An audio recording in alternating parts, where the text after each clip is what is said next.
You know, I've often said this before, chums, that I think it takes a lot of, well, how shall we say, personality, goodwill, strength, whatever you want to call it, particularly if you know somebody completely dislikes you and actively has worked against you, but then you have to pretend to like them or indeed work with them simply because of the position you're in.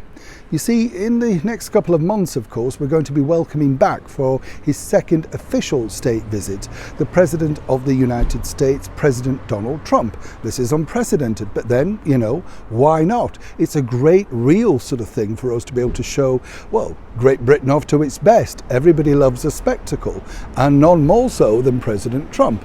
This coming weekend, though, up in Aberdeenshire at the Trump Golf Resort, the President is going to be up there and he's going to be welcoming the current British Prime Minister, the Right Honourable Sir Keir Starmer. But the thing is, Keir's not been exactly truthful with him. As ever, let me explain. Morning, nice to see you, chums. Thank you so much for your time today. Lovely to have your company. As I say, politics, a strange game. As many of you know, I spend a lot of time in Downing Street and Westminster, and what you find out behind the scenes is far more interesting. The way that they manipulate you, and of course, it doesn't matter what country you're in, behind the scenes, it's always better for them, never for you. You know, Angela Rayner's £7,000 bed.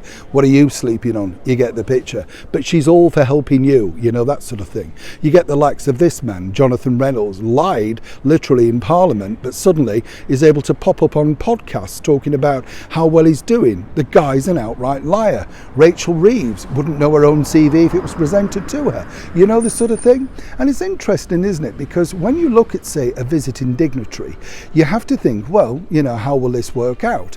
Now, it's interesting because His Majesty the King, at this point in recording, will not have any audience with Donald Trump over this coming weekend, but Sir Keir Starmer will. Now, what's interesting, I wanted to share this bit with you, is Sir Keir Starmer has basically said that there wouldn't be the time, because of the time difference of the break, the recess in Parliament, for Donald to speak in Parliament. Well, not really truthful, to be honest. I mean, this is the problem about how people like Keir Starmer just openly lie. You could recall Parliament. You know, this is the President of the United States, your most valued ally. Let's not forget, you know, forget the special relationship, but where we are now in the world, we love and desperately want the United States on our side. Keir Starmer not so bothered.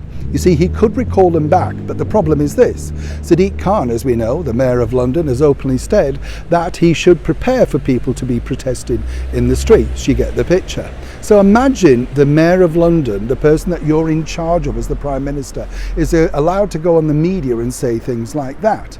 Now, when you think about it, you know, we did a similar thing when the Pope came over to speak to Parliament. There's nothing new. It could be done. The only reason that he's not been afforded this privilege is the fact that absolutely 100% Keir Starmer cannot, well, really wonder if he could get the support of his own party to turn up in the chamber. Do not forget, this is a party that sent out 100 plus MPs to try and make sure that the current President of the United States didn't win a second term. That's how much they wanted him not to win. And do not forget that Keir Starmer was behind all of that, totally across all of that particular thing. The only saving grace that has been in Keir Starmer's favour is the fact that he was able to waiver at the start of this year that letter from His Majesty the King to basically say, we'd like to invite you over for a second state visit. You see how this works. So when Donald, President Trump, whatever you want to call him, does meet Keir Starmer up on the golf courses up in the wonderful area that is Aberdeenshire, a marvellous place, let me tell you. If you've never been, gorgeous, gorgeous scenery.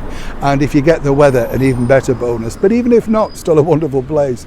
Now, if he doesn't bring this up and say, well, I'd like to do this, to me, I would see that as a bit of a failure. But as I said, politics is full of spin, lies and fakery. And the bottom line is, Sir Keir Starmer is turning out to be the very best at that one particular thing. Backed, of course, by his own party that don't know their own CVs. It's deplorable. Anybody else agree? Neil Sean in the very heart of London.